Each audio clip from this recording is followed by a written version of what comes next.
I'm Marcus Smith, and this is Constant Wonder. Join me on a quest to find awe and wonder in all nature, human or wild, vast or small, encounters that move us beyond words. If you've ever felt an urge to sing the praises of endless awe and wonder in small and simple things lying right at our feet and right before our eyes, the play of light on a melting icicle, a child's misspelled words in yellow crayon, strawberries a friend comes to share, all ripened to perfection. How do these tiny wonders stack up against the awesome big kids on the block? Skyscrapers in Shanghai or Dubai, blue whales, those rare Arctic auroras or solar eclipses. For a short hour here with me, forget the Eiffel Tower, the Sistine Chapel, the mighty redwoods. Just say no to pyramids, the Acropolis, and moon landings.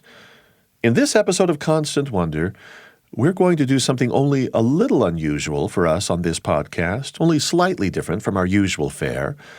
Today we're going to bet the farm on a proposition, that wonder is not just occasionally in the palm of your hand, it's right there every day.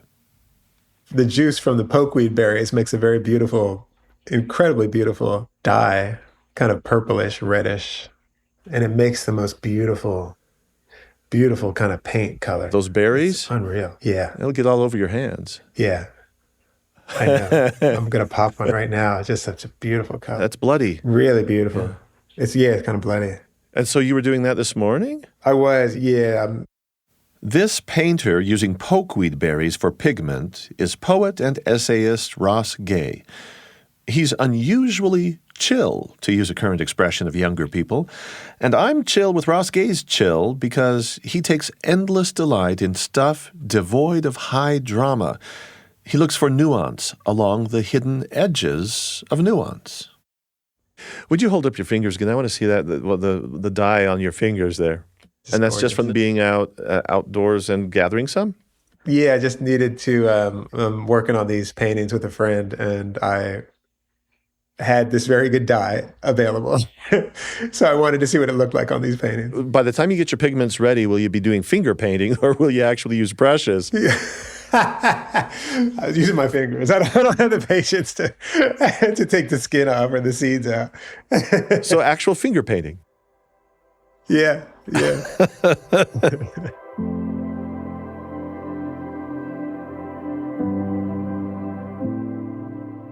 Ross Gay, award-winning author of earlier essay collections titled The Book of Delights and Inciting Joy, has now brought his readers the Book of More Delights.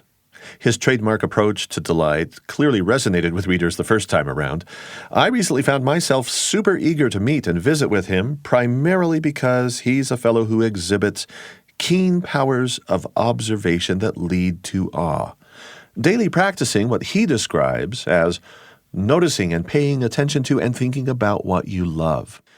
And much of his approach to life entails a childlike freedom. You thought I was going to say wonder, but let's stick with freedom for a bit.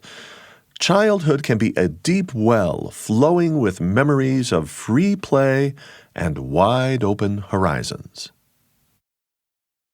Ross, if I may be so bold, I want to tell you about an experience I had that I think you're going to relate to, judging from something you said in your latest book about delight. In a footnote, you talked about something that really tickled me because I did the same thing as a kid, and it had to do with making forts in the house with quilts and pillows and chairs and tables.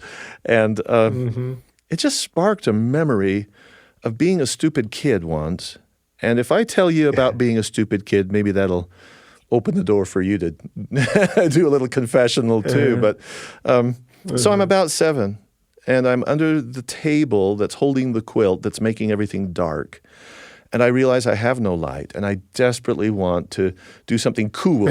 And it just so happened that this was soon after Christmas, and my parents had given me one of those reading lamps that has a little clamp. It's kind of like the little Pixar lamp. You know? So I took the clamp, and I plugged it in, and I put it on the underside of the table, and I got underneath it. And ostensibly, it was going to be a readathon. I was going to go and read there in my fort. But the truth is, I didn't really like reading much. I just kind of liked the idea of reading. And so I had to do something, and I was lying down underneath it. I looked up. I thought I could spit on that. And the bulb exploded in my face, I spit on the bulb. Whoa, powerful spit. I've lived to tell the tale.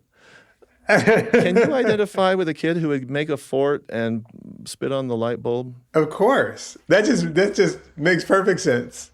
And I wouldn't call that kid stupid. I'd call that kid like awesome and regular and, and like curious. Because I was actually thinking, oh, this guy read books when he was 7. He's different than me. Like Not at all.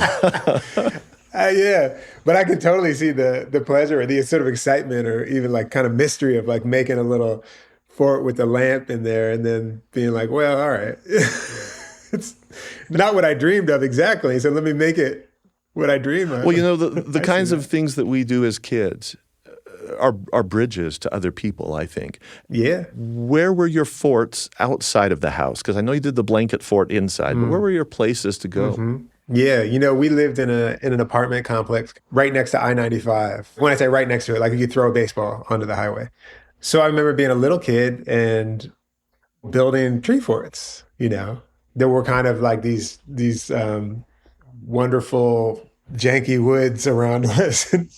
We would spend a lot of times in the woods. The tree fort was in the woods, but we'd also like find like kind of nooks of like trees. Or I remember, I'll never forget for as long as I live, somehow there was a grape growing up kind of through these, a couple trees. And it seemed like it was a delicious Concord grape. I was probably 7 or 8 years old, the age of spitting on light bulbs and such. And I was like, I have been looking for that sight my whole life, like the wild grape. It was growing up, this thing up into the trees. And that was a fort that we had. I think we were there for a day or two, and then we kind of couldn't find it. It was far enough away from home that we didn't find it again. Or, we had these culverts under the highway that those would kind of be our forts a little bit, I could go on. Well, the thing about the forts, and the reason I want to talk to you about this kind of a thing, it's not the forts per se. It's the fact that a kid will go out there and be attentive to a place that nobody else is looking at. Yeah, totally. Yeah. I think it's so lovely and wonderful. I was just somewhere, I forget where I was, but I remember watching these kids who were without the sort of normal distracting and corralling devices, which include often parents. And they were doing such cool stuff. I was just watching them and it was like, they're just like coming up with cool stuff. I didn't quite understand what they were coming up with, but I knew that they were coming up with these little systems and stuff.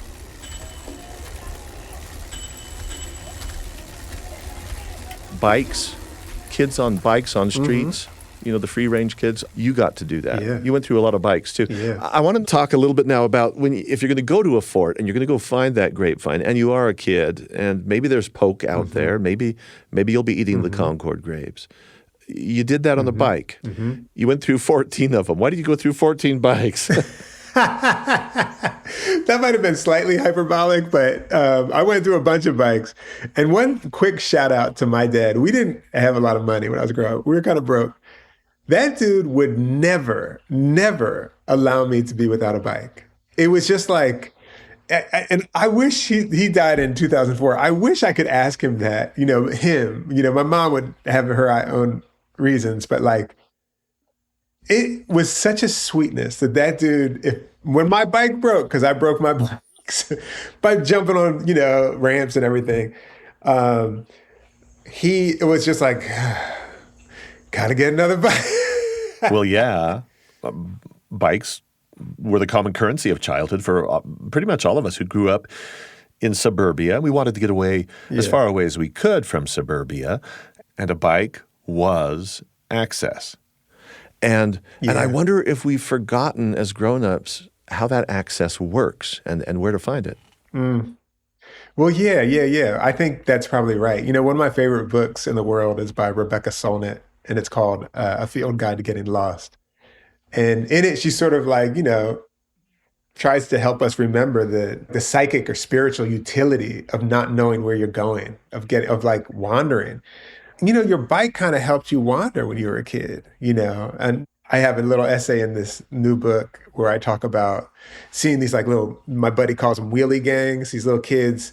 And this is right downtown in a little city in Pennsylvania. But it's like, they're riding down a busy street doing wheelies. And I'm like, man, that is fun. That is so fun. But yeah, I think probably there's so much energy put into never having to be lost and never having to be like wandering around and never having unoccupied, fruitless time. I mean, it's sort of like it's a cliche to say it, but like kids and we, I think, are so profoundly scheduled. And the notion that a kid should be really lost, and maybe a bunch of kids should be really lost and have to like figure out how to get somewhere. That would be like, that's dangerous parenting. How often do you reach back to that childhood when you had the freedom to do cool stuff? All the time. Yeah, I find myself thinking about that all the time. It is such a rich reservoir of like what I think of as like deep creativity. That kind of abundant possibility, like anything can kind of go together, you're not quite sure. Feels to me like what, in a way, when I'm writing, I'm sort of aspiring to that state where like things are really sort of, vibrant and fragrant and available in a certain kind of way. I find that I'm like often trying to remember that experience of being a kid like that, trying to remember what that curiosity and lostness actually felt like.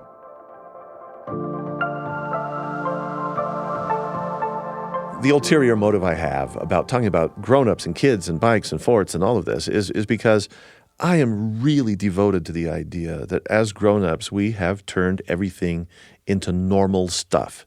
Mm-hmm. We normalize everything. And I want to talk specifically with you about hiking, which you've written about as something kind of special. Even our hiking has been kind of normalized to the point where there's signs and there's destinations and there's achievements, and then you post it on Facebook. Take us on your most recent hike. I know you've written about hiking. Yeah, actually my most recent hike, it was just a walk. I was returning a rental car. I had been given a reading down in Kentucky, and I was returning a rental car. And I, stopped by the coffee shop, had a coffee, bumped into some friends who I hadn't seen in years, actually, and had a lovely conversation. And then I kind of meandered and I made my way past, I've lived in Bloomington, Indiana, where I lived for 17 years. There were a few times where I was like, oh gosh, I maybe have never actually walked this block, and I walk a lot. But anyway, I kind of made my way to the bookstore, got a couple books, little books that I needed. I'm writing about my relationship to the land, and I wanted to pick up Virgil's Eclogues, which are kind of farming poems.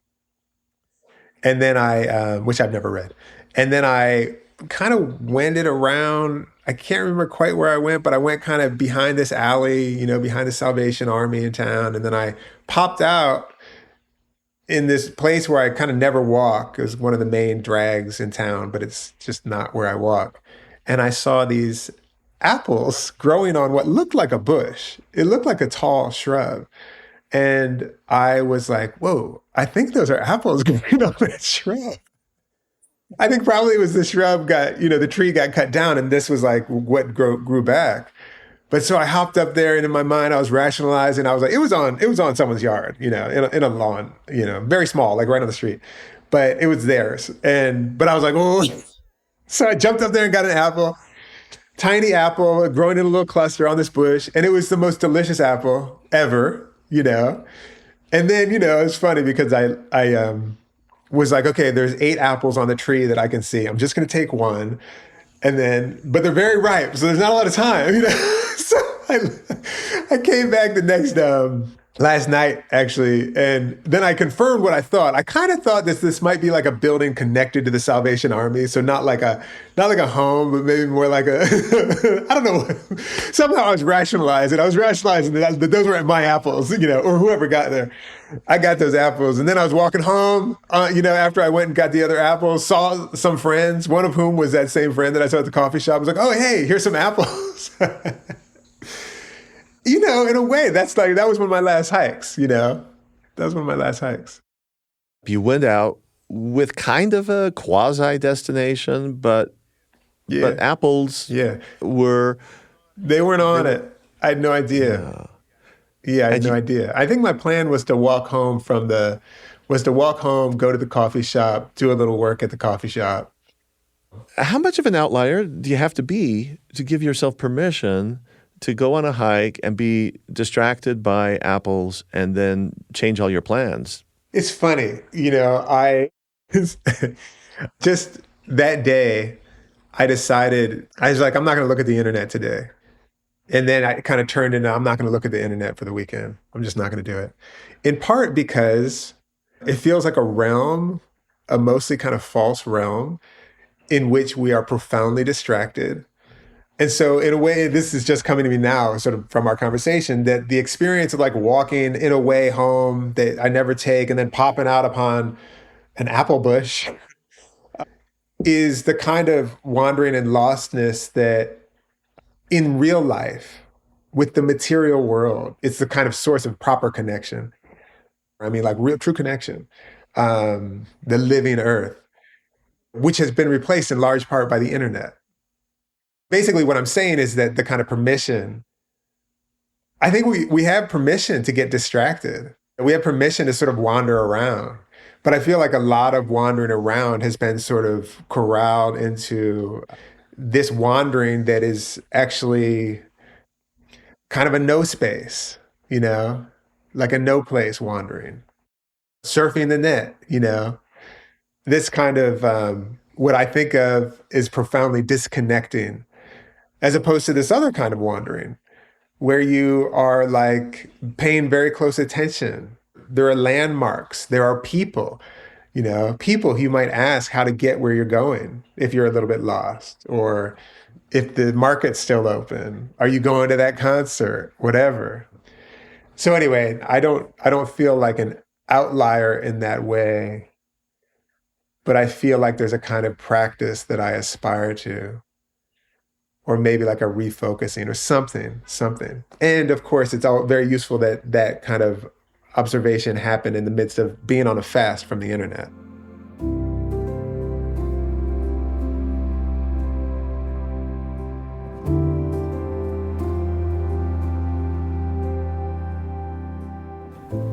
Ross Gay wanders. Is that a feature or a bug?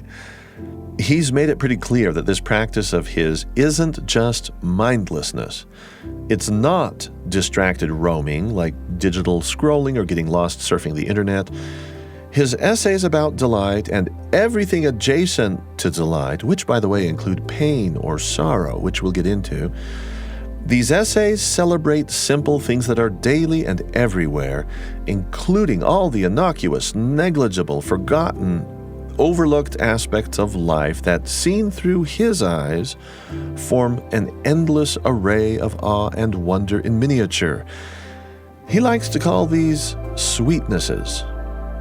More from Ross about his practice of finding these sweetnesses in just a moment as our conversation continues.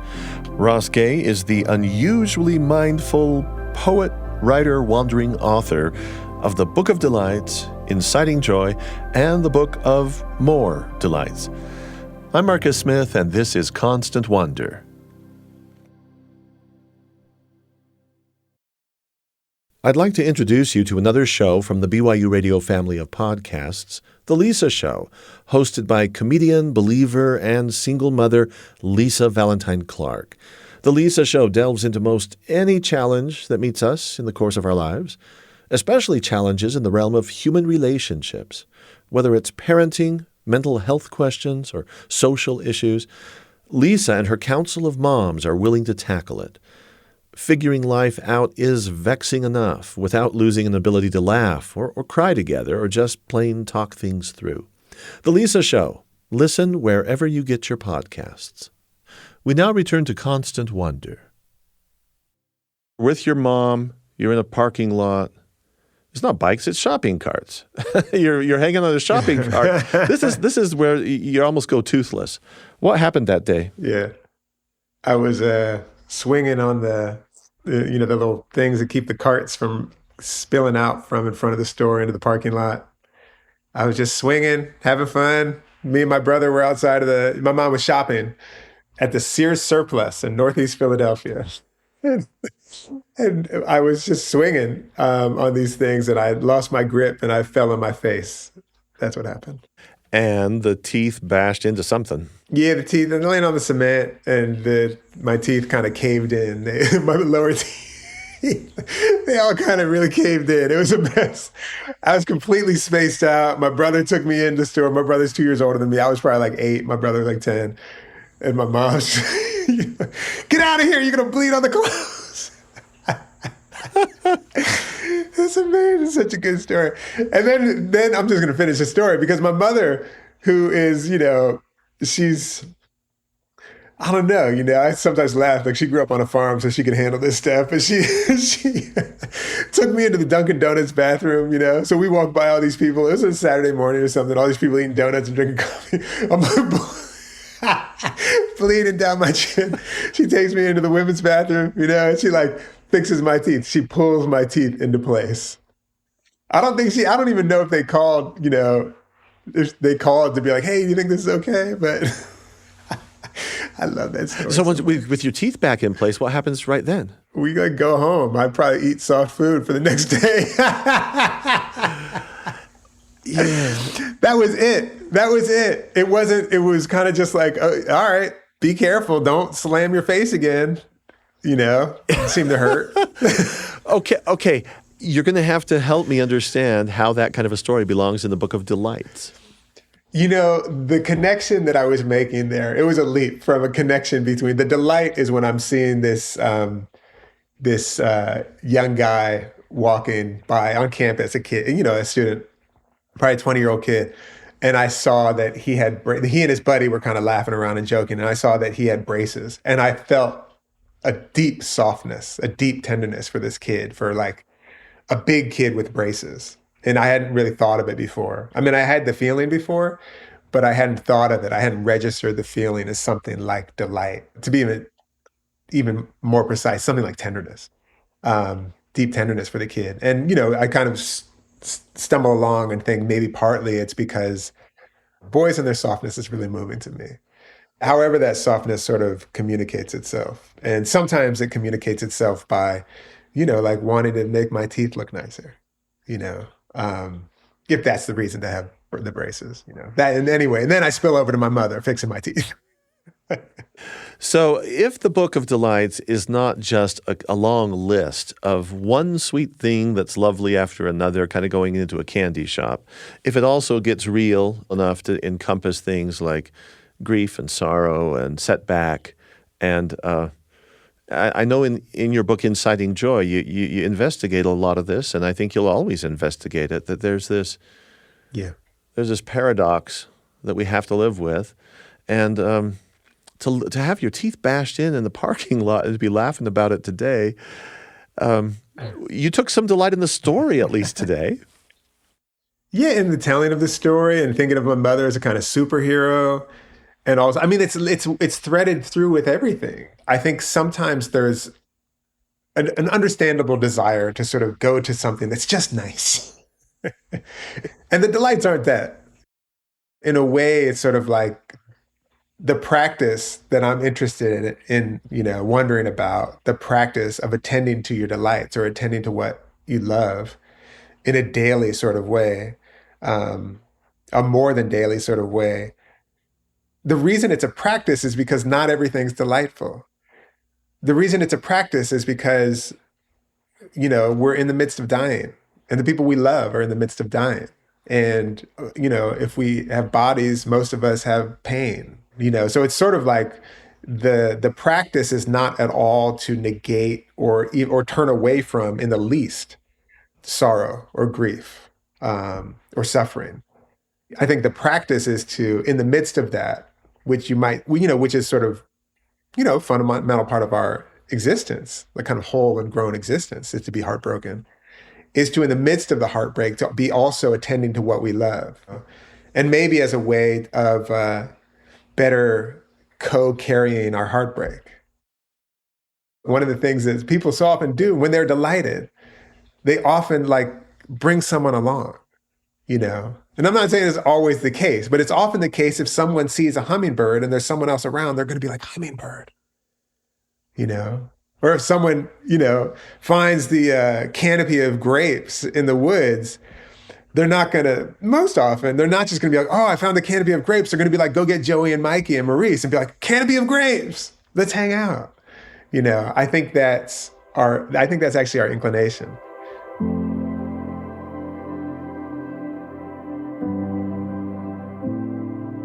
You've raised two themes that I want to pursue, and the first one has to do with in the midst of the things that are awful and our mortality, we're still pursuing those sweet delights. And this comes up in a poem you wrote several years ago, over a decade ago. Yeah. That's one of the themes. Yeah. The other is sort of the communal, social aspect of delight, where to be isolated in our delight sometimes seems wrong, where we want to pull other people in. So first of all, do you have that poem there nearby? Yeah, I can read that. It's a poem called Sorrow Is Not My Name from my book, my second book called Bringing the Shovel Down. And it's after the poet Gwendolyn Brooks, who has a poem called For the Young Who Want to Die. And the end of my poem echoes the end of her poem. Sorrow is not my name. No matter the pull toward brink, no matter the florid, deep sleep awaits, there's a time for everything. Look, just this morning, a vulture nodded his red, grizzled head at me, and I looked at him, admiring the sickle of his beak. Then the wind kicked up, and after arranging that good suit of feathers, he up and took off. Just like that. And to boot, there are, on this planet alone, something like 2 million naturally occurring sweet things. Some with names so gorgeous as to kick the steel from my knees. Agave, persimmon, stickball, the purple okra I bought for $2 at the market. Think of that. The long night, the skeleton in the mirror, the man behind me on the bus taking notes. Yeah. But look, my niece is running through a field calling my name. My neighbor sings like an angel, and at the end of my block is a basketball court. I remember. My color's green. I'm spring. The purple okra is really going to kick the steel from your knees? Is that because I want to believe that. I'm serious about this, Ross. I want to believe that something as simple as the purple color in okra, whatever the price, might derail my normal life, and I could suddenly be in a state of some kind of awe that is immensely valuable. It's my experience for sure that derail is a nice word. That the kind of that there's a kind of weird abundance of things that are inconceivably beautiful to us. And maybe like right around us too, you know. Maybe us is that too. To figure out how to attend to that or notice that or be willing when someone else notices it to notice it. I feel like that's absolutely the case. So when I say that the purple okra from the guy at the market can kick the steel from my knees, I mean that someone grew this, someone tended this, someone has made this available to me. That in itself is a kind of wonder that to pass it by is a sorrow, which we do all the time. But, you know, to pass by the fact that, you know, people grow things for us to eat. Not to mention, sometimes it looks like nothing you've ever seen, but it's the same stuff. But, you know, that in itself is kind of like, whoa, the earth does that? You know, we could do that so often. I mean, and I feel like, you know, in a way that's one of the goals, to be able to do that.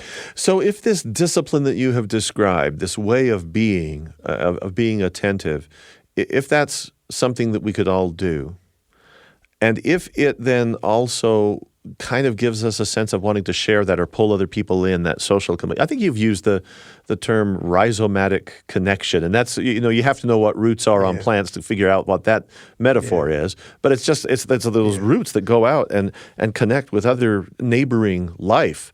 So how does that work for you on a daily basis? You gave us the story of finding the apples and then dragging somebody else along to go eat one too. Yeah, it's just like I feel very lucky that, I just have friends who are, just yesterday, or 2 days ago, my friend Kate dropped by and she texted and she was like, "Hey, do you guys need habanero peppers? Because these plants are just, overproducing." So brought a bunch of habaneros. She happened to bring a bunch of shishito peppers too, which are wonderful, and was like, "Could you use these?" And a beautiful bottle of hot sauce that she made from the habaneros. A beautiful walking conversation with my friend Dave yesterday, like kind of a day just spent meandering around, to a concert in our town put on by this little label that's been here for 20 years and that had all these musicians who I've known for by now over a decade, whose music is just astonishingly beautiful. Not like normal beautiful, astonishingly beautiful. Bumping into friends who I haven't seen in a long time, some of whom have had serious health scares, health stuff would go down, who are doing okay. And in that last comment from Ross Gay about people who've had health scares, then being glad, just bumping into them, finding that they're doing okay, there's a door to a pivotal chapter in his life story. Ross is doing okay. There was, however, a very dark season for him, a mental health scare earlier in life when he was far from okay. The delight he takes nowadays in the smallest little nuances of whatever surrounds him. Well, he was generous and transparent enough to talk with me about his time of major crisis when delight seemed far, far away. So somebody just joining maybe or dropping in the middle of a podcast like this and hearing you talk would say, well, this is just an upbeat guy who's just milking the world for all it's got. The truth of the matter is you have a story of kind of coming apart as a younger man. We're talking about anxiety, and we're talking about the death of your father. We're talking about a critical disorientation, people watching you to make sure you're not going to harm yourself. Take us to that difficulty in your earlier life. It's probably a longer story that I'm not entirely all the way around, but I just kind of in my early 20s, I just sort of, whatever, you put it a good way, but stuff just got derailed in a profoundly unpleasant way for years. Just deep, kind of what I call emotional crisis, during which I was also living my life and doing stuff, but just was often kind of what felt like on an edge. Your father still alive during this time period? Most of it, yeah. Your parents were aware of your need? Not really. A little bit, but I wasn't a person who was really capable of being like, oh, I need help. Nor really were my folks. Just the idea of therapy was just very far off. That was not at all in our kind of wheelhouse. So were you just left to your own devices to cope without, were there friends? I'm just looking for your support group or whatever. Yeah, there were friends, but there were certain things that I was incapable of sort of uttering. But there were friends who were just there, absolutely. Ross, is it painful for you right now to remember this time period? Because I can think back on my life, and I can talk about it now, and I feel like I've done enough, I'm okay. I've done some healing, But if I push it enough, and I go back there, the chasm can open up again, Does that happen to you right now as we're talking about it? No, I don't think so. I'm very curious about it. And I'm curious about it for a number of reasons. And one is that person is not completely, I'm very familiar with that person. Whatever the contours and dimensions of those years of particular trouble, it's very familiar. Sometimes people are, the thing of oh, this guy just kind of looks on the bright side of life. And blah, blah, blah. My sort of response to that now is two things. One, I don't look on the bright side. I look at everything. I try to look on all the sides. But two, It makes a kind of health sense for me, spiritual, psychic, etc. health sense for me to be witnessing, to be practicing witnessing the ways that we are being cared for, whether we know it or not. To practice connection, to practice witnessing connection in places where previously I had not noticed it. And I feel like the kind of profound alienation that I was feeling from myself, a kind of, brokenness, whatever, seems to me a kind of evidence of disconnection, a disconnection from the connection of people, the capacity of people to care for one another. So if you today see a young person going by with braces, and then you think about a tenderness that they might be hiding, does that capacity of yours to care and have concern and be attentive to other people like that, does that stem from any of that earlier chapter of your being disconnected? Oh, I hope. I hope. I feel like there's two reasons that I write about things. One is because I have these questions. I have deep and abiding questions, and I want to sort of spend time thinking about them. And the other thing is that I feel like those questions might be useful to other people. There's a kind of personal, and then there's the social desire. And that to me is sort of the reason to sort of join my lostness with other people, in a way to sort of like not, well, the lovely feeling that I've experienced when people were like, understood what I was going through, or like, oh, hey, maybe you want to read this book, without saying a whole lot more. As this middle segment of our episode with Ross Gay wraps up, you're about to hear a very brief but unambiguous reference to suicide. It's best to advise you, please listen with care. A proper understanding of Ross's take on delight does not bracket off the bitter or painful or disturbing realities of human experience. The darkest season in his life entailed frequent panic attacks and vomiting, relentless anxiety, a feeling that he couldn't confide in anybody, and when he felt like he wouldn't make it through, there came a point when he made a plea to his brother for help. Now might be just the right time to point once again to Ross's poem, inspired by the Gwendolyn Brooks poem, To the Young Who Want to Die, which begins with these words, "Sit down, inhale, exhale, the gun will wait." Years later, when Ross was okay, he responded to the Brooks poem with his own redemptive lines. "Sorrow is not my name, no matter the pull toward the brink. My color's green, I'm spring."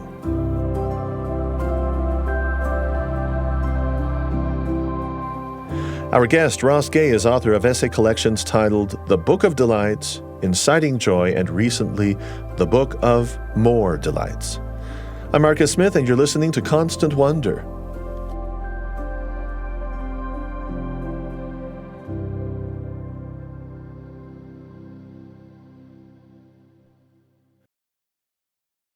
Have you grown weary of news coverage that feeds off anger and division, and yet you still want to engage with important issues?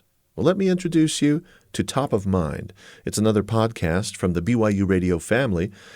Each week, the Top of Mind team, with award-winning host Julie Rose, undertakes a careful analysis of one tough topic.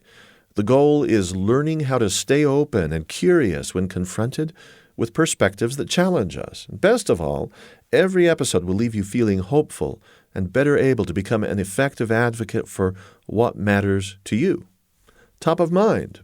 Listen wherever you get your podcasts. We now return to Constant Wonder. More coming up from Ross Gay about the good kind of lostness and wandering, with the delights and sweetnesses that anchor him, and specifically the wonder of people, neighbors, friends, and community. I asked Ross Gay about finding delight while throwing heart and soul into gardening at a community orchard where he lives in Bloomington, Indiana. That's actually a beautiful example. This community orchard that my neighbor, I'm pointing right now, across the street to where my neighbor Amy lives, who just a few days ago dropped off a bunch of pears. Lucky, like how nice. Bloomington Community Orchard is her brainchild. I became aware of it because my buddy Dave, who I was walking around with yesterday, handed me the newspaper and showed me the article. The newspaper. I didn't read the local newspaper. He handed it to me when we were sitting around talking about poems. And so I went to the meeting. And then I just became sort of involved with this thing.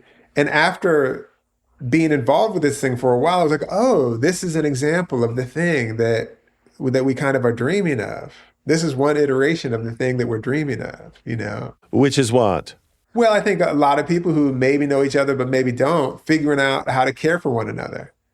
Plant trees together. All right, let's plant an orchard. One of the things that was so moving to me about that from the start, because I was a new gardener when I started chipping in on that project, is that I was planting things that would provide some sweetness for people I never knew. I would never know. Like there's something to me at that time, being a new gardener was just so magical, was so moving. To plant a tree that someone down the road, maybe isn't even born yet, is going to eat fruit from, with a bunch of other people who, even if I don't know them well, we've sort of collaborated on this thing that is profound. How much of your own sweat has gone into that community orchard? Oh, lots. The first couple of years, it was just nonstop. We were turning compost constantly.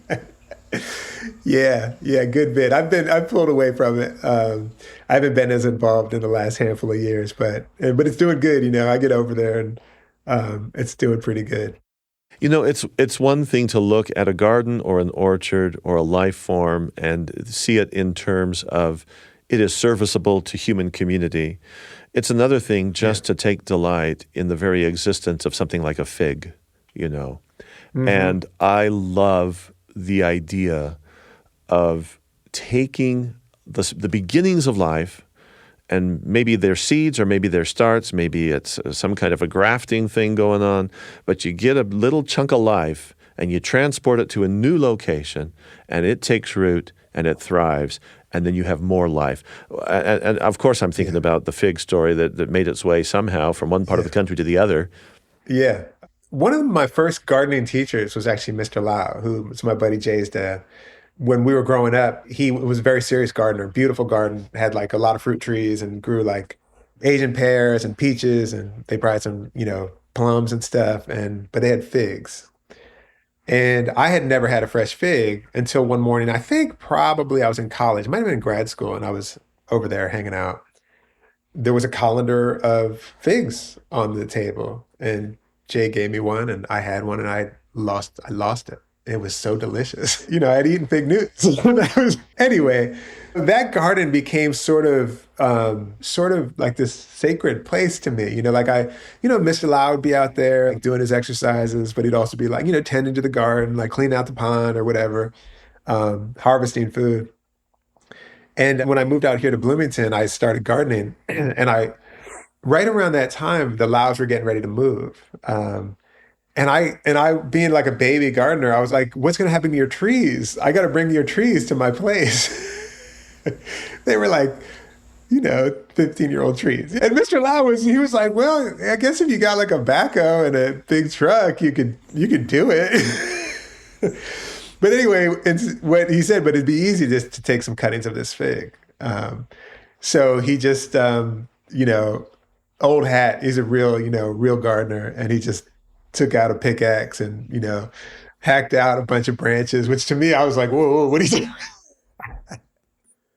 And he coached me up, keep them in buckets of water. He gave me the buckets of water, I remember. I think he gave me some goji berries that day too. And those figs became figs that I potted up, I kind of tended to, gave a handful of them out to friends around here, and then they are in the orchard. Those same figs are in the orchard today. That's just a beautiful story to me, that Mr. Lau's orchards have sort of, figs have sort of spread around this area and probably beyond.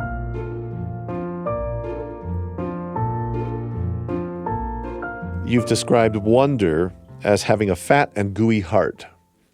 And the context in which you use that phrase, you say that wonder is the opposite of know-it-allery. Absolutely. Absolutely. Like the more we know, the less capacity we have for wonder, you know. If you know everything about a dandelion, you'll never be able to look more closely and be flummoxed by a dandelion. And we can go on and on and on. All of this sort of sureness or um, having, our ideas fixed and nailed down absolutely sort of prohibit us from being able to be disturbed, actually, upset, turned upside down, which wonder I think actually does. And I say upset, I don't mean in a bad way. I mean tipped over, you know. When a poet attributes a fat and gooey heart to wonder, and then also says that wonder can turn things upside down, disturb us, but not in a bad way, I kind of sense that he's offering food for thought that's pretty rich. And I mean beyond the simple sweetness and delight and richness of eating a fresh, ripe fig. His stories are often much more surprising than just, hey guys, figs are yummy. I'll give you an example. His never quite explained tale of going to a laundromat that had a tree out in front with a garrulous woman who seemed to be up in its branches, a woman who, for heaven only knows what reason, had nonstop reasons for talking to just about every single passerby. I just had to ask him about that day and the delight it brought him.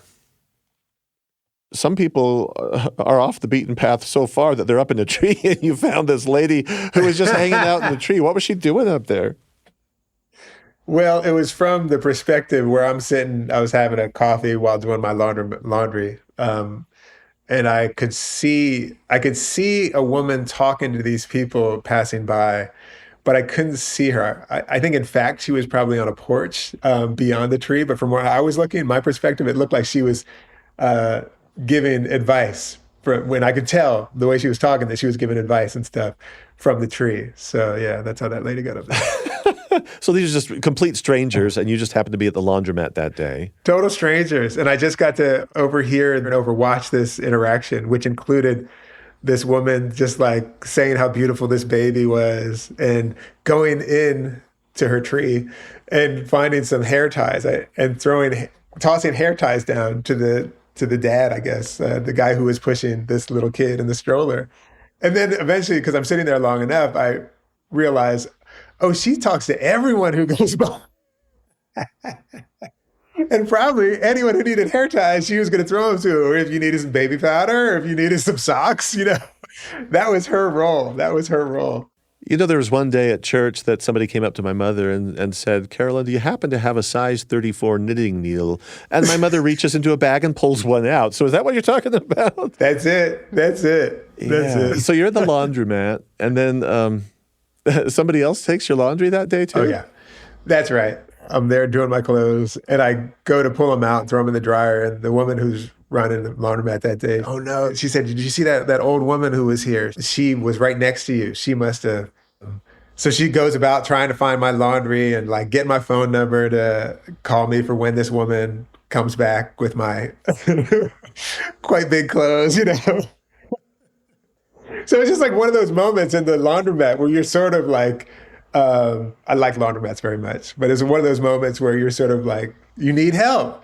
You need help. And people are like trying to help you. Like, oh yeah, maybe I need just a little bit extra help today. Let me try to help you. I love the help, but I'm also very curious about why you would love laundromats. What's going on there for you? I don't know. I mean, I love places where all kinds of people hang out. I love post offices for that reason. Laundromats are a little bit different than that. But it does feel like, like a nice kind of mix of folks coming to laundromats. I just really love folding my clothes outside of my house. I love folding my clothes in my house too, but there's something so pleasant about like doing the whole thing and having them in bags. And yeah. Well, you're right on brand for all of this that you're talking about, because you depict for your readers an endless array of beautiful moments with simple things and simple places and simple circumstances. And that brings me to this passage that I'd love to hear from you on page 60. Yeah. Yep. So this is at the end of when me and the laundromat attendant are kind of trying to figure it out. Lord, I believe in almost nothing anymore except these fleeting sweetnesses, these dime a dozen precious sweetnesses, these sweetnesses that seem to me the organizing fact of our lives, or maybe more accurately, the reasons to stay alive. These people in trees and on porches and in laundromats taking my phone number for when my clothes came back.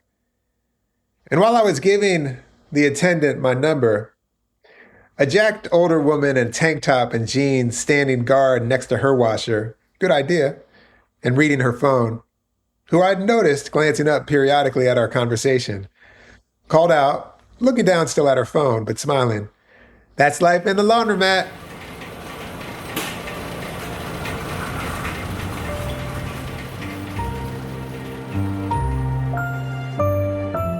So here's a problem I have. I want to present you with a problem. And the problem is we've got this show called Constant Wonder, and it's super easy to jump to the conclusion that we are all about the scenic grandeur of taking a nice trip to the Tetons and saying, wow, or going to the Grand Canyon and saying, wow, or having one of those rare epiphanies, maybe some kind of mystical experience where it's life-changing and transformative and all of that. And so getting to know you, you are preaching a different gospel in a way. I think people are probably interested in, that Book of Delights, which is basically like a book of essays that I wrote every day for a year, more or less about something that delighted me. The scale is almost necessarily sort of small because it's daily. I haven't quite thought this through, but there might be something about the scale of delight itself that it could be the sound of the dog, barking, the dog that you love barking 3 doors down, that might like sort of delight you. Or it might be the sound of the person who walks that dog, talking to that dog about how pretty the flowers are. That's a smaller scale than like seeing the Grand Canyon or something. It's like there's nothing epic about it. But I do find that people connect to that. And yet there's something that goes beyond just saying, yeah, I can identify, I can relate, I like dogs too. Where's the wonder beyond reading your book and delighting about your delights and saying, yeah, that resonates? One of the things that wonder or awe maybe, well, here, I'll put it this way, the other way. One of the things that our lostness, our sort of mutual lostness, maybe allows us to realize is the kind of mutuality of the lostness. There are fathoms that we will never get to, And that, to me, that kind of lostness, another word for which is need, really, can, I feel like, when we sort of honor it and pay attention to it and celebrate it, incline us actually to reach toward one another to help each other in the lostness. I'm picturing a kind of raft, actually, by holding each other through the lostness, through the sorrow, through the grief, through the confusion. Again, to come back to that question of like know-it-allery. Know-it-allery makes us unneeding. It closes down our need for each other. But wonder, lostness, etc., makes explicit our need for one another. And it probably makes explicit the pleasures and the beauties of actually reaching toward one another. Yeah. Thanks to Ross Gay for joining us in conversation for this episode of Constant Wonder. Ross Gay is author of essay collections titled The Book of Delights, Inciting Joy, and recently The Book of More Delights. Production assistance for this episode came from Tenery Taylor and Lily Jensen. Sound design was by James Call. I'm Marcus Smith. Constant Wonder is a production of BYU Radio.